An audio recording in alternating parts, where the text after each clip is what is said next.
Buenas, ¿conoces los tipos de tejido epitelial? Somos Lucía Romero Lepe y Belén Pérez Martínez, y a continuación os vamos a hablar de estos tipos. ¿Qué son los tejidos? Son capas de células similares que cumplen con una función específica. Existen varios: el tejido epitelial, el tejido conectivo, el tejido nervioso y el tejido muscular. ¿Qué es el tejido epitelial? Se encuentra revistiendo las superficies internas y externas del cuerpo y comprende el parénquima de las glándulas. Entre sus funciones se encuentran la protección, la absorción, la excreción, la filtración, la secreción y la sensitiva. En cuanto a sus características, están formados por una o varias capas de células unidas fuertemente entre sí, con muchos desmosomas. Tienen poca matriz extracelular, son avasculares y están inervados, continuamente renovándose. Es tejido polarizado, una superficie apical y otra basal. Además, en la superficie pueden tener microvellosidades, esterocilos, etc. En cuanto a su clasificación, encontramos los epitelios de revestimiento y el epitelio glandular. Los epitelios de revestimiento se clasifican según el número de capas que poseen, donde están epitelios simples, constituidos por una sola capa de células, estratificados por dos o más, o pseudoestratificados, que parecen estratificados pero que no lo son, debido a que los núcleos se encuentran en distintos niveles. Además, según la forma de las células, están epitelios planos, el eje horizontal es más largo que el eje longitudinal, epitelios cúbicos que tienen un ancho similar a su alto y epitelios cilíndricos, donde el eje longitudinal es más largo que el eje horizontal. Vamos a hablar de las posibles combinaciones. Epitelio plano simple, especializado en el intercambio de sustancias por difusión simple. Se localiza revistiendo la luz de los vasos, serosas y estructuras específicas como los alveolos en el pulmón.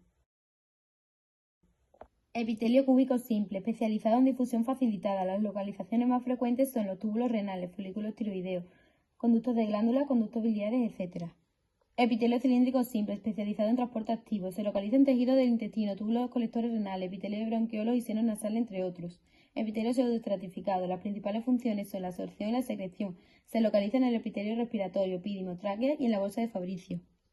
Epitelio plano estratificado, cuya principal función es proteger las cavidades. Se diferencian dos tipos: los queratinizados, cuya localización más destacada es la epidermis, y los no queratinizados, cuya localización es la mucosa oral, vagina y córnea. Epitelio estratificado cúbico, cuya principal función es estructural. Se localiza en conductos excretores de glándulas apocrinas y sebáceas y en la conjuntiva ocular. Epitelio estratificado cilíndricos. La principal función es la secreción y protección. Se localiza en el fondo conjuntival y en la uretra masculina. Por último, el epitelio de transición, que se encuentra en estructuras que cambian continuamente de forma, como es la pelvis renal, uréter y vejiga de la orina. Bueno, como bien sabemos, hay dos tipos de tejido epitelial, el de revestimiento y el glandular. Yo a continuación os voy a explicar el epitelio glandular. Este se encarga de formar las glándulas.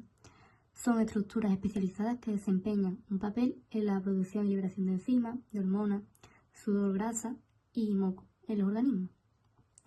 Se clasifican según 6 criterios. El primero sería según el tipo de sustancia que secretan. Estas pueden ser proteínas, lípidos, hidratos de carbono más proteínas, hidratos de carbono más proteínas y lípidos, o agua.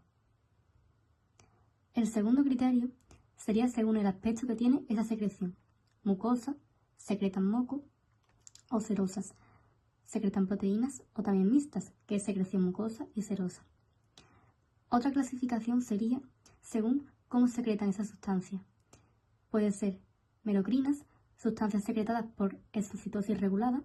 Un ejemplo sería el páncreas o las salivares. O también apocrinas.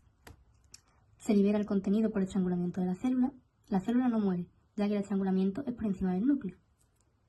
Varios ejemplos serían las glándulas mamarias, la piel, el párpado y el oído. Por último tenemos las holocrinas, que es cuando la célula estalla por completo y libera todo su contenido, por lo que muere. Un ejemplo sería la glándula sebácea. También podemos agruparlas según el número de células. Estas pueden ser unicelulares, constituidas por una sola célula, o pluricelulares, formadas por varias células.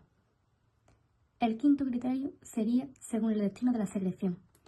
Pueden ser glándulas exocrinas, liberan el contenido hacia el exterior de nuestro cuerpo. Algunos ejemplos serían las glándulas sudoríparas, sebáceas o mamarias. O también las glándulas endocrinas, liberan el contenido de su secreción a la sangre. Tenemos a las glándulas suprarrenales, a la pineal, los ovarios, entre muchos otros. El último sería en función a cómo se disponen.